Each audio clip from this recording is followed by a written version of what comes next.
네, 우리 시장의 과거를 정리해보고 미래를 예측해보는 미리 보는 오늘 증시입니다.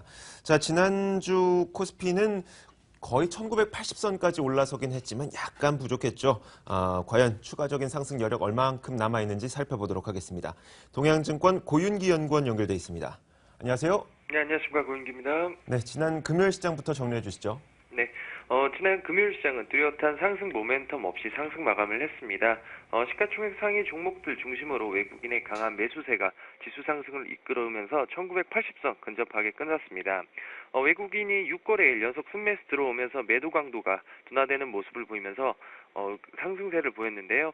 대부분의 업종이 상승세로 마감을 했습니다.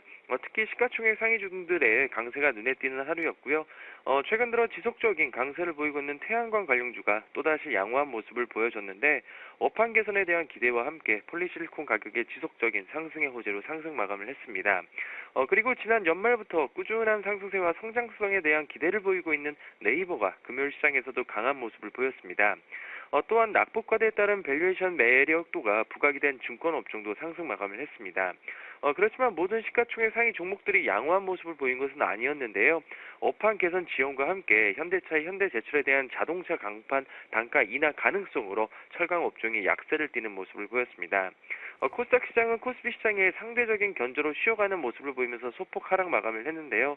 530포인트대의 강한 저항대 돌파 시도가 나오고 있다는 점에서 지속적인 관심이 필요할 것 같습니다. 제넥신과 레고캠 바이오를 비롯한 바이오 관련주가 임상 관련 모멘텀이 부각이 되면서 상승 마감을 했고요. 그렇지만 이노칩과 옵트론 등과 같은 삼성전자향 관련주들이 실적 우려감으로 인해서 하락 마감을 했습니다.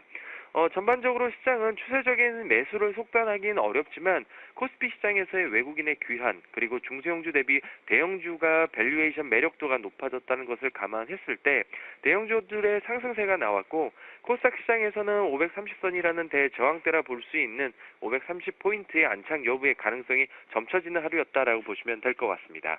네, 알겠습니다. 이번 주 시장을 전망을 해봐야 될 것 같습니다.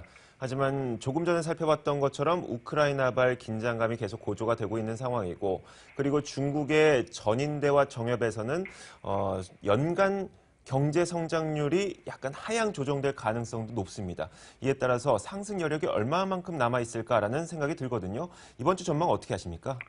네, 이번 주 시장은 최근 외국인의 6거래일 연속 순매수 기조로 그 추세의 가능성이 높아지고 있는 상황입니다.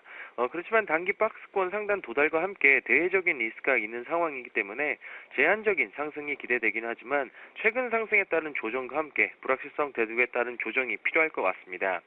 이번 주는 중국 양회가 경제적인 변동성 요인으로 작용을 할 것 같은데요. 3일과 5일에 예정될 예정입니다. 경제 성장률 목표치가 7.5% 정도로 지금 나올 수가 있다는 점에서 변동성 요인으로 작용할 것 같은데요.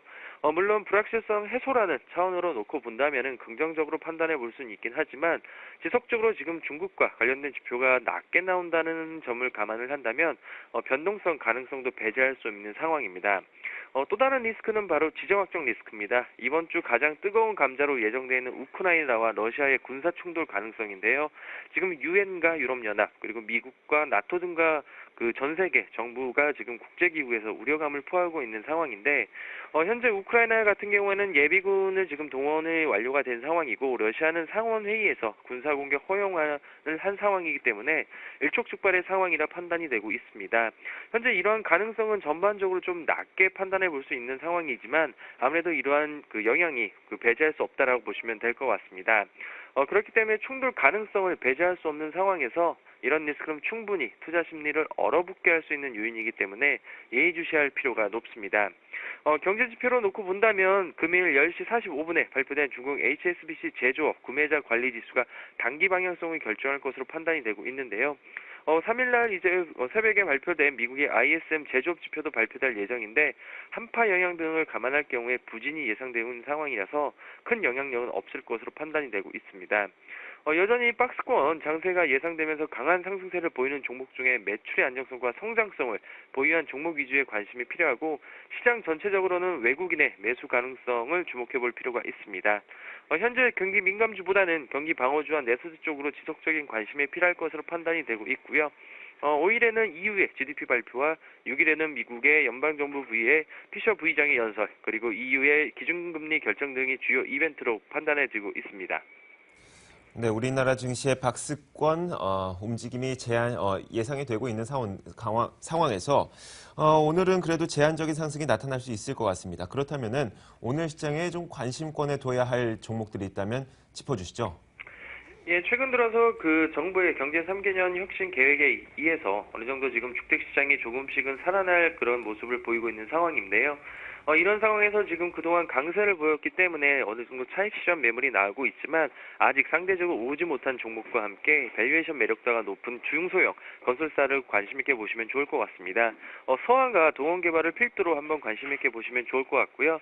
이제 내수주로서 최근에 강한 상승세를 보이고 있는 에이블 CNC 그리고 아모레퍼시픽과 제닉 정도 관심 있게 보시면 좋을 것 같고, 그리고 내수주와 함께 어느 정도 상승에 대한 모멘텀이 발생하고 있는 바이오 관련주들도 관심 있게 보시면 좋을 것 같습니다. 그리고 이제 IT 업종 같은 경우에는 최근에 굉장히 많이 하락을 했었기 때문에 단기적인 밸류에이션 매력도가 감안해서 YMC라든지 블루콤 정도 보시면 좋을 것 같고요. 기타 자동차 부품주와 환경 관련주를 중심으로 보시면 좋을 것 같습니다. 네, 오늘 시장 정리해봤습니다. 동양증권 고윤기 연구원이었습니다. 고맙습니다. 네, 감사합니다.